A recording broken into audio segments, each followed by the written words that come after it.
Hello, my name is Nia Johnson, and this is the Social Media Analytics Report and Return on Investment Evaluation for the brand Poppi.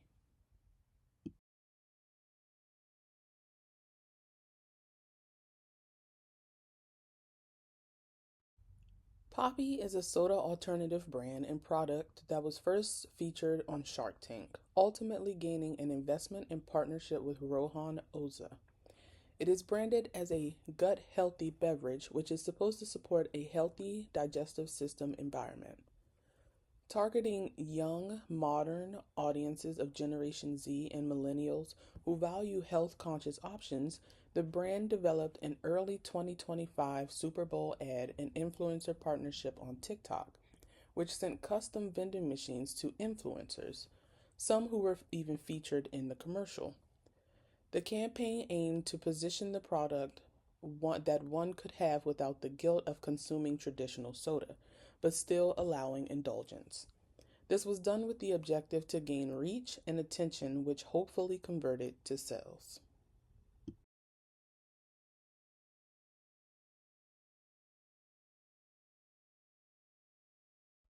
The results are only a portion of the total results, as they are not fully publicly available in mass.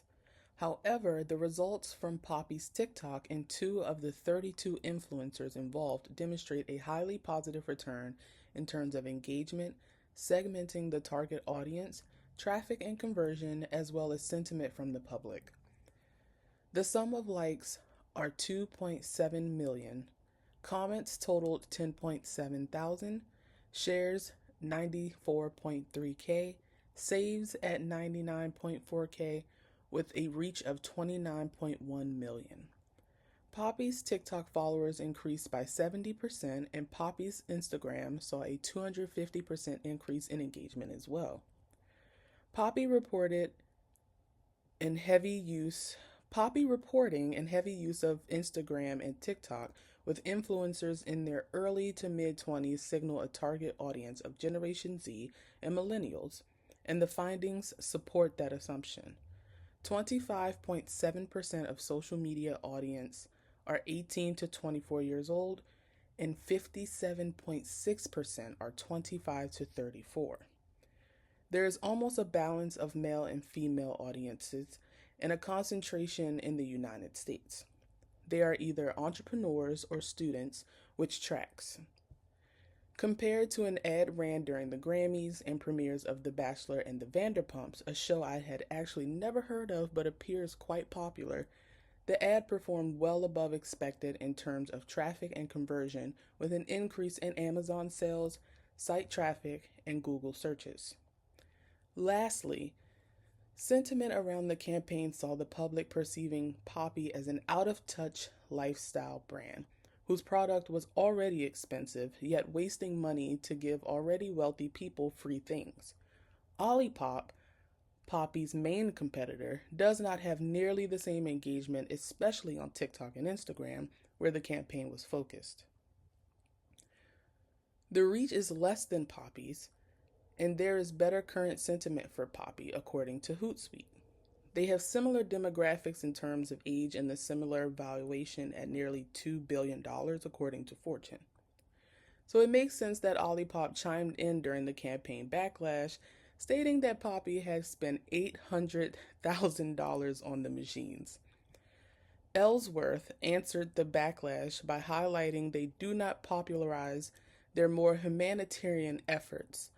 Olipop inflated the amount by 60%, and that's a quote, and the machines were not given but just loaned out for the campaign.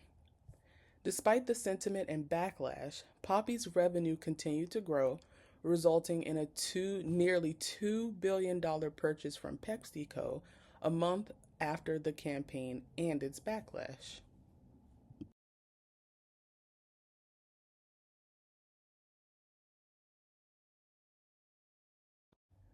Poppy's numbers to calculate return on investment and other financial data is not publicly available, but with information they did release and comparing with industry benchmarks, the data was simulated with ChatGPT. Using the verified results reported from one creator to estimate 45 million views and multiplying with the 6% average engagement rate from TikTok, we get 2.7 million, which, matching the 2.4 million views from the top video, it checks out. If the rumor of 800,000 per machine is accurate and we divide that by 2.7 million, we get 30 cents per engagement.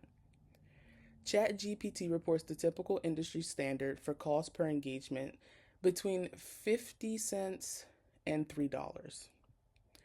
Cost per click uses the typical click-through rate for TikTok, which is between 0.5 and 1.5%. 45 million views multiplied by 1% equals 450K. The cost of the machines divided by 450K equals $1.78, with the typical being between $1 and $4, so a slightly moderate cost per click. Return on investment is based on web traffic, Amazon sales, TV exposure, and how many Poppi units that are sold per unit. Gain minus cost divided by cost gives us 675K minus 800 divided by 800K, or 15.6% return on investment, with an industry average for immediate revenue estimates of 10 to 25%. Poppi experienced a moderate return on investment.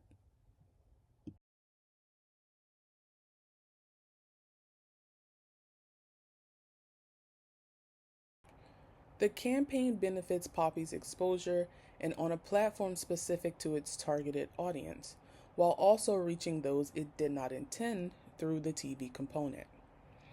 Anticipating and managing public outrage was the biggest misstep. The public claimed that the brand's products are already expensive, and this influencer team-up amplified its out-of-reach perception. It further positioned its products as some healthier alternative that is yet not accessible to everyone, despite its availability in stores. While the backlash resulted from perceived out-of-touch accusations, most appeared to respond well. The social media platform engagement increased, content itself received positive interactions, and overall business sales increased, resulting in a large buyout. The campaign met its objectives of eyes to dollars. Key takeaways demonstrated that Gen Z and millennials want soda alternatives. They want choices when it comes to their health. Poppi does well maintaining audience relations through social media and product offerings, proving that knowing your audience is key to every aspect of a campaign. Influencer partnerships, if done well, work to reach audiences and build brand awareness. Continuous efforts to stay present beyond campaigns increases brand recognition and audience retention. And lastly, crisis management is important to plan beforehand. So knowing your audience beyond wants, such as their dislikes, their grievances, what they hate, is important.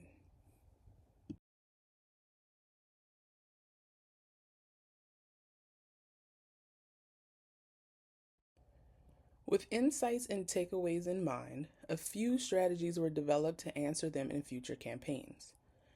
Continue influencer partnerships as they work well with exposure and brand recognition through social proof and social platform optimization.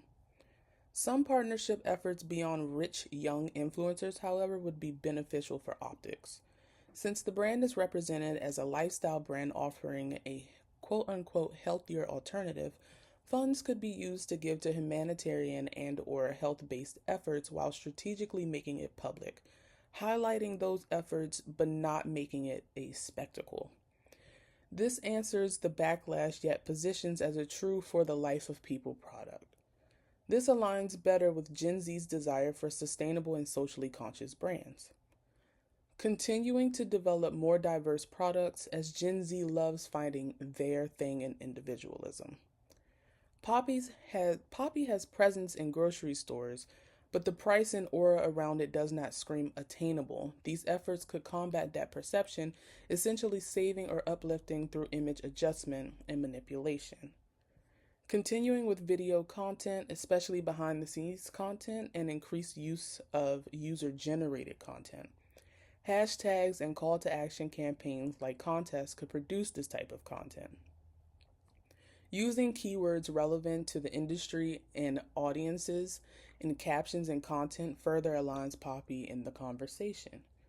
Commenting on smaller creators' content that mention Poppi is another tactic to make the brand feel more personable. All recommendations make the brand more personable outside of influencer generated content, which is currently heavily featured on their socials. Image is everything for this brand to negate negative perception.